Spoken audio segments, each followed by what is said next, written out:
my grandfather, Raymond Shrem, decided to donate a Sefer Torah. He had no affiliation with the shul.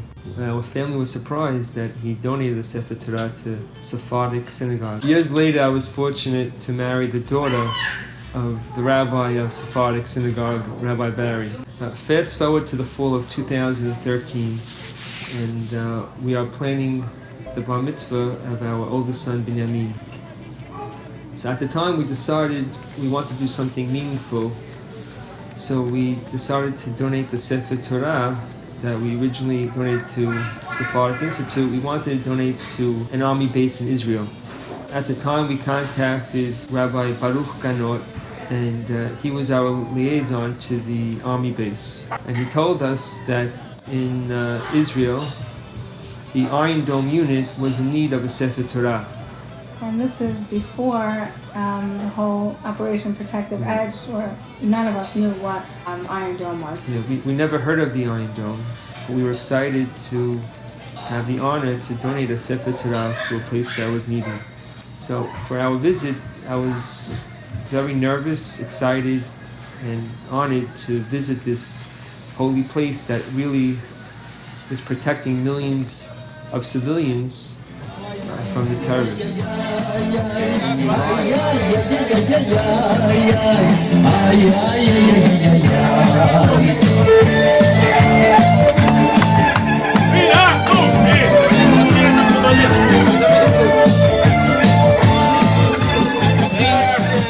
להזמין למקום הקדוש הזה את ספר התורה החדש, לכיפת ברזל, לכיפה 69.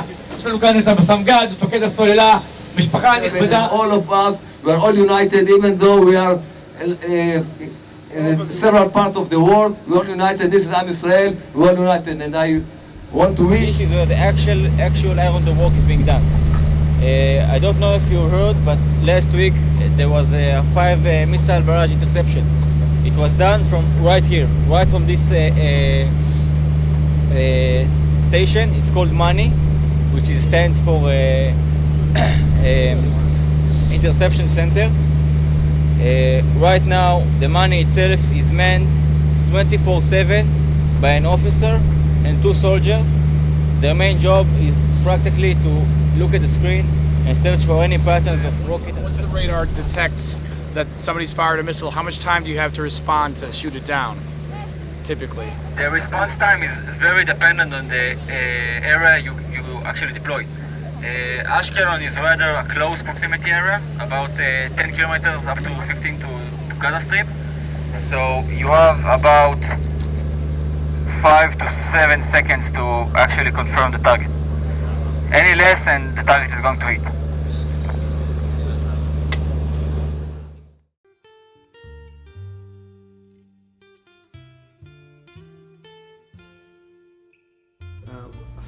We were very excited after Ronnie put on tefillin for the first time and read from the Torah. Ronnie and Alex gave a speech to all the soldiers and thanking them for their dedication, their self-sacrifice, and everything they do for Israel.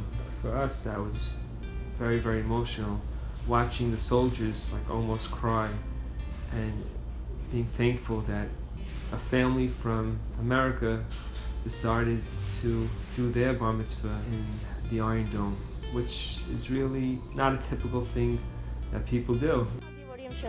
You are our heroes. שאתם נותנים לנו אפשרות לאנשים לחיות עוד. באותו זמן שאיוב רוצה רק להשמיד, להרוג ולאבד. We have to be warriors without compassion. Kill them all. This is the motto of many army officers around the world. But the Israeli army, the military of the Torah and the land of Israel believes that the goal is to kill only those that are guilty, not the civilians. The Torah always emphasizes that man shall live by the mitzvah. God wants us to live, not to die.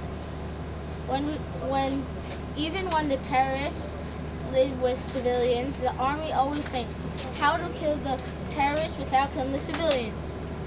If we continue to make moral decisions, even in the face of murder and evil, then God will make us into an Amud Barzel, the iron pillar in front of the world. and we will always then have the upper hand. Am Israel.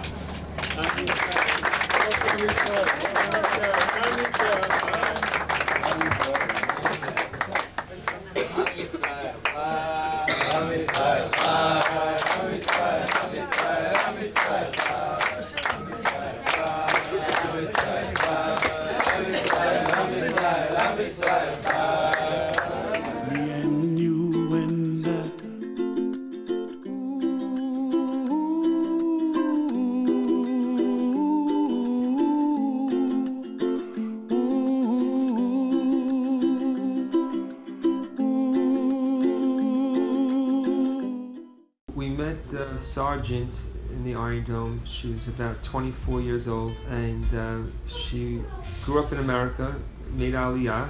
She started working at the Iron Dome at age 21. She loved it, and she went up the ranks, and now she supervises the soldiers at the Iron Dome. She goes in that special room and makes sure that the soldiers know when to push that button. Just seeing a female, age 24-year-old from America, Lone soldier, deciding to sacrifice herself for Israel, just inspired us and our family.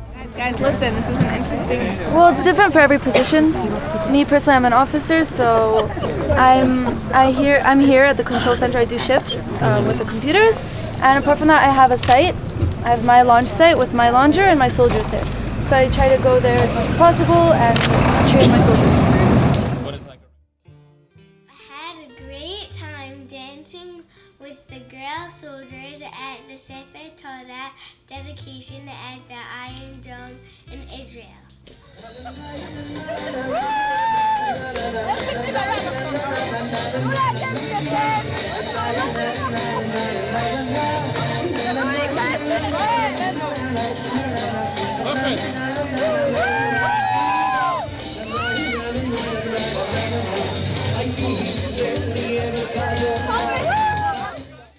I had a great time eating with the soldiers at the Iron Dome.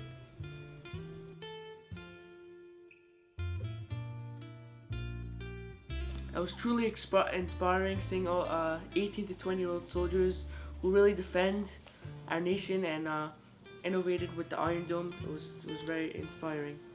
The officer who intercepted the rockets last week actually is right now inside the VMC.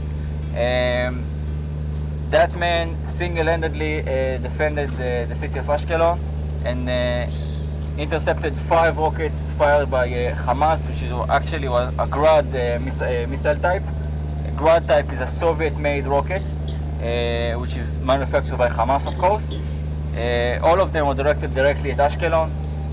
For those of you who don't know, Ashkelon is home to approximately 150,000 Israeli civilians. I'm talking about men, women, and children.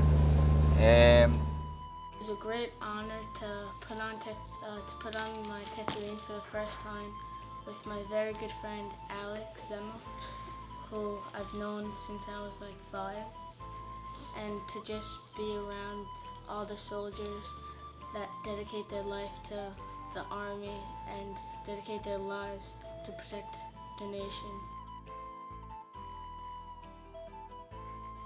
The whole experience was just very meaningful and emotional and spiritual.